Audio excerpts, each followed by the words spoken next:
Hello everyone, welcome to the challan.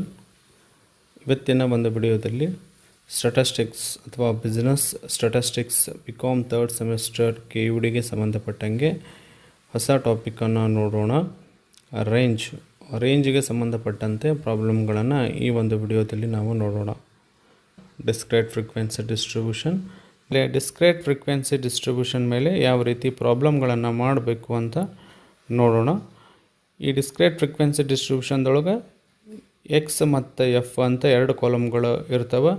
ಇಲ್ಲಿ ಫಾರ್ಮುಲಾನು ಕೂಡ same ಅದೇ, ಫಸ್ಟ್ ಏನು ಅನ್ಗ್ರೂಪ್ಡ್ ಇದೆಯೋ ಅದೇ ಫಾರ್ಮುಲಾ ಎರಡು ಕೇಸ್ ಒಳಗೆ ರೇಂಜ್ ಒಳಗೆ ಇರ್ಬೋದು ಮತ್ತು ಯಾವುದು ಕೋಎಫಿಷಿಯಂಟ್ ಆಫ್ ರೇಂಜ್ ಒಳಗೆ ಇರುತ್ತೆ.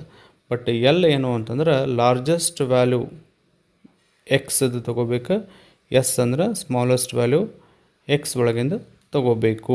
ಇದರ ಮೇಲೆ ಒಂದು ಪ್ರಾಬ್ಲಮನ್ನು ಸಾಲ್ವ್ ಮಾಡೋಣ. Calculate range and its relative measures for the following data. Marks ಕೊಟ್ಟಿದ್ದಾರೆ, then number of students. Marks ಅಂದರೆ ಯಾವುದು? ಎಕ್ಸ್.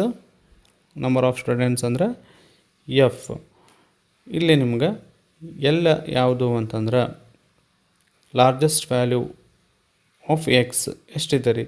ಎಕ್ಸ್ ಒಳಗೆ ಲಾರ್ಜೆಸ್ಟ್ ಇರೋದು 55, ಸ್ಮಾಲ್ ಇರೋದು 30. ಎಲ್ ಈಸ್ ಈಕ್ವಲ್ ಟು ಎಷ್ಟು? 55 and S is equal to ಎಷ್ಟು? 30. ಹಾಗಾಗಿ 55 minus 30 25.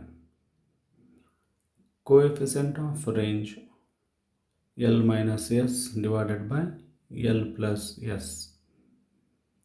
55 minus 30 divided by 55 plus 30 is equal to 25 divided by 85.